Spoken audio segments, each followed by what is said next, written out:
So in this video lecture, we are going to mainly discuss about producer equilibrium. So first, let's understand what do we actually mean by producer equilibrium.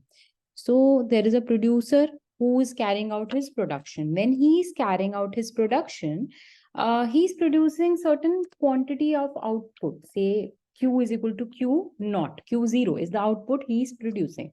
Now, in order to produce this output, he is using certain inputs. So we always usually assume that the inputs that he is assuming is using is capital and labor. So these are the two inputs that are used to produce his output Q. Now, when he uses these two inputs, he has to, of course, incur certain costs. So for example, for the labor, he pays a wage rate of W. For the capital, he pays a rental rate of R. So that is the labor and the capital cost that he is incurring. So after making this cost, basically what is happening is labor को लाए, उसको wage rate दी और capital को लिया, उसका rental rate दिया और दोनों को use करके एक output Q0 produce कर दिया. तो ये what now this W and R are given to us. They are known. Basically W की एक constant value है, say 5. R की एक वैल्यू है 6. ये सब हमें गिवन है दोनों. इसको यूज करके जब हमने कॉस्ट इनकर करी और आउटपुट प्रोड्यूस किया तो उसमें एक के और एल यूज हुआ. तो जब कोई भी हम इस इकोनॉमिक्स में when we are trying to find the optimum level given की के डब्ल्यू और आर इकोनॉमी में इतने हैं, एक प्रोड्यूसर कितना कैपिटल यूज करेगा, कितना लेबर यूज करेगा कोई भी आउटपुट प्रोड्यूस करने के लिए और कितना आउटपुट प्रोड्यूस करेगा, अगर हमें ये डिटरमाइन करना होता है तो इसको हम प्रोड्यूसर इक्विलिब्रियम बोलते हैं. और प्रोड्यूसर इक्विलिब्रियम को डिटरमाइन करने के लिए we have two concepts. One is your isoquants, the other is your isocost. ISO quants ही. So let's briefly discuss about ISO quants. We have a separate video for ISO quants, but let's briefly discuss about ISO quants. What are these ISO quants? ISO means quants. Output is constant. तो ISO cost curve एक ऐसा curve है. This is a curve like this, such that इस पे output पूरे ISO quant पे constant है. मतलब चाहे हम यहाँ पर ये कैपिटल, ये सपोज 5 कैपिटल है, ये 1 लेबर है, चाहे हम ये कॉम्बिनेशन, एक प्रोड्यूसर 5 कैपिटल लेकर आता है, एक लेबर यूज करता है, दिस कॉम्बिनेशन, चाहे एक प्रोड्यूसर ये यूज करे, चाहे वो 5 लेबर यूज करे और एक कैपिटल यूज करे, दोनों कॉम्बिनेशन ऑफ इनपुट से, कैपिटल और लेबर का ये कॉम्बिनेशन है, उसको आउटपुट कितना मिलेगा Q0. सपोज ये Q0 हमारा 6 यूनिट्स है, तो ये दोनों कॉम्बिनेशन से हमारा आउटपुट पूरे एक कर्व पे, इस पॉइंट पे हमें सेम आउटपुट मिलेगा. So this is known as an isoquant. ये and what we have drawn here, this is an isoquant map. Means इस वाले curve पे the output produces 6. इस वाले curve पे the output produces 8. ये नीचे वाले curve पे the output produces 4. So what we see is that output changes from every curve, but on the same curve the output is same. However, if we talk of on this curve, Q is equal to 4 वाला curve हम देखेंगे इसमें, तो जब हम ये देखते हैं Q is equal to 4 वाला curve जब हम देखते हैं तो उसमें what you see is there are different points. Suppose हम A point ले लेते हैं. A point is a point जिसमें कुछ capital use होता है, कुछ labor use होता है. Then we see point B जिसमें कुछ capital use होता है और कुछ labor use होता है. Now, if I draw it again, a fresh curve, this curve looks like this. On this point, this is point A, this is point B. These are 2 points on the same isoquant, and output produced on this curve is how much? 4. Now what we see is it is a curved line. When we see a curved line, if you want to know the slope from A to B, you can draw a tangent at A. If you draw a tangent at A, you can also draw a tangent at B. So what we see is यहाँ पर जो tangent है ये steeper है और ये flatter है. So what we know about आइसोकॉन्स का एक प्रॉपर्टी होती है, एक तो ये डाउनवर्ड स्लोपिंग होते हैं और दूसरा ये कॉन्वेक्स टू द ओरिजिन होते हैं. और ये कॉन्वेक्स टू द ओरिजिन होने का रीजन ये है कि इनका जो स्लोप होता है that is falling. If you see from A to B, the slope is declining. So let's talk more about the slope of these isoquants. When we talk of the slope of these isoquants, a concept that comes to us is MRTS. MRTS is nothing but negative of slope.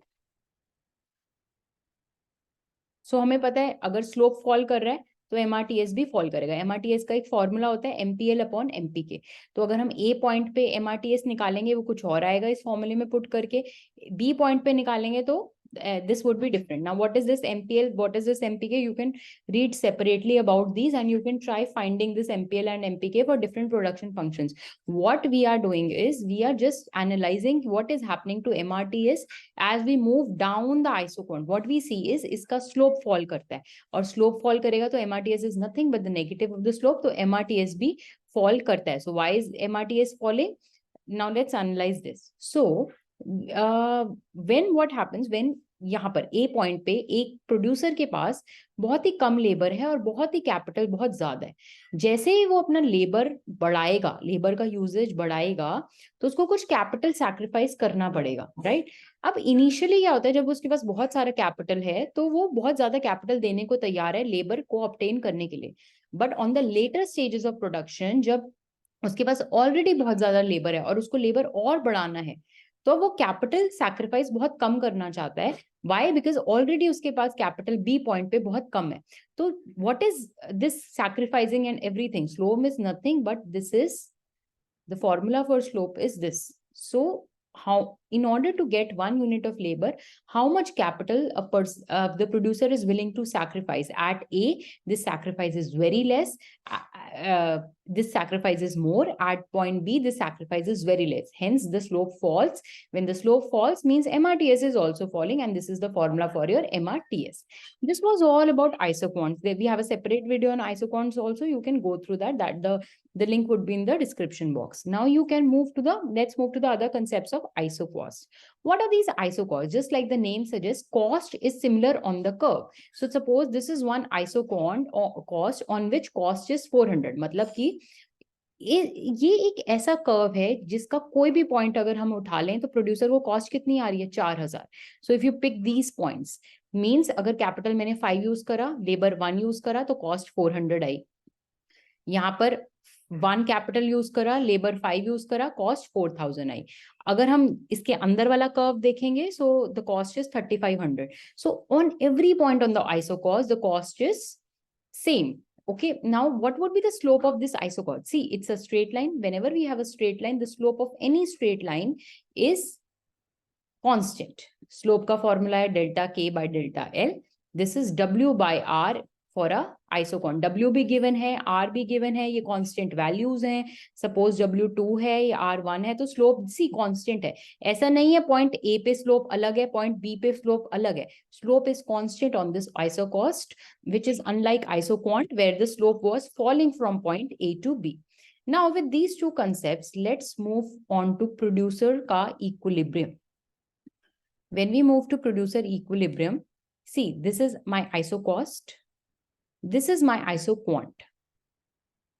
Similarly, there would be various kinds of isoquant. What is the meaning of producer equilibrium?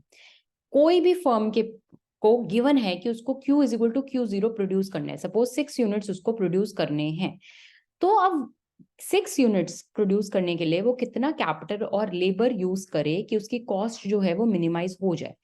अब let's see how it can be done. Now this is one isoquant जहां पर 6 is the output that is produced. अब अगर वो चाहे तो ये वाली आइसोकॉस्ट पे भी ऑपरेट कर सकता है, ठीक है. तो सी, इसका इंटरसेक्शन है बी पॉइंट पे सी पॉइंट पे, मतलब कि 6 यूनिट्स प्रोड्यूस करते हुए वो यहाँ पर इतनी बी पॉइंट और सी पॉइंट पे रहेगा, तो यानी फिर 6 यूनिट्स प्रोड्यूस कर देगा. लेकिन हम क्या देखते हैं, देयर इज एन आइसोकॉस्ट, ये वाला नीचे वाला आइसोकॉन जो ए पॉइंट पे इंटरसेक्ट हो रहा है, such that cost is minimised. तो हम देखेंगे कि कोई भी ऐसे पॉइंट पे जहां पर ये आइसोकॉन्ट, हमें ये आइसोकॉन्ट गिवन होगा, आइसोकॉन्ट हमें गिवन होगा कि 6 यूनिट्स उसको प्रोड्यूस करने हैं. तो अब अगर हम देखेंगे और बहुत सारे आइसोकॉस्ट बनाएंगे, तो हम वो वाले आइसोकॉस्ट पे प्रोड्यूस करेंगे जो यहाँ से जस्ट एक टच करेगा. इसको हम बोलते हैं your isocost is tangent to the isoquant. तो ये जो आइसोक्वांट है, जिस पॉइंट पे आइसोकॉस्ट इससे टेंजेंट होगा और कोई पॉइंट पे क्रॉस नहीं करेगा, एक सिंगल पॉइंट पे क्रॉस करेगा, तो प्रोड्यूसर उस पॉइंट पे प्रोड्यूस करेगा. मतलब यहाँ से उसका L स्टार और K स्टार का आंसर आ जाएगा. इसको प्रॉब्लम को देखने का एक और तरीका है। दूसरा तरीका क्या है, आपको ये नहीं गिवन, ठीक है, आपको गिवन है कि प्रोड्यूसर की कॉस्ट सी नॉट है, सपोज सी नॉट 500 है।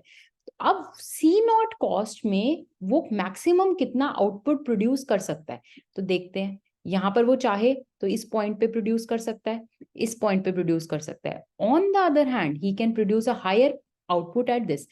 हाई आउटपुट प्रोड्यूस करने के लिए भी सेम कंडीशन होगी, आइसो कॉस्ट और आइसो क्वांट एक जस्ट पॉइंट पे टच करें, that is they are tangent. So either there are two things to the producer equilibrium, either the producer minimizes the cost for a given level of output, or second, he maximizes his output for given level of cost, that is c is equal to c0. So basically हमें cost given है और हमें iso quant choose करना है, वो कहाँ produce करेगा, हमें आउटपुट गिवन है और हमें आइसोक्वांट गिवन है और हमें कॉस्ट चूज करनी है। तो दोनों के केस में टेंजेंट होना चाहिए आइसोक्वांट और isocost. Basically it should look like this, this is your isocost and this is your isoquant. तो ये वाले पॉइंट पे प्रोड्यूसर प्रोड्यूस करेगा, means this would be the labour, this would be the capital in equilibrium. Basically at this point what is happening is your MRTS, why, what is the slope of isoquant at this point, tangent, that is your MRTS. What is the slope of isocost line, it is constant, that is W by R. जहां पर ये condition fulfilled होगी producer वो K star और L star produce करेगा। But this was about interior solution. Interior solution की दोनों inputs use करता ही करता है producer. There are certain cases in which the producer does not use one input.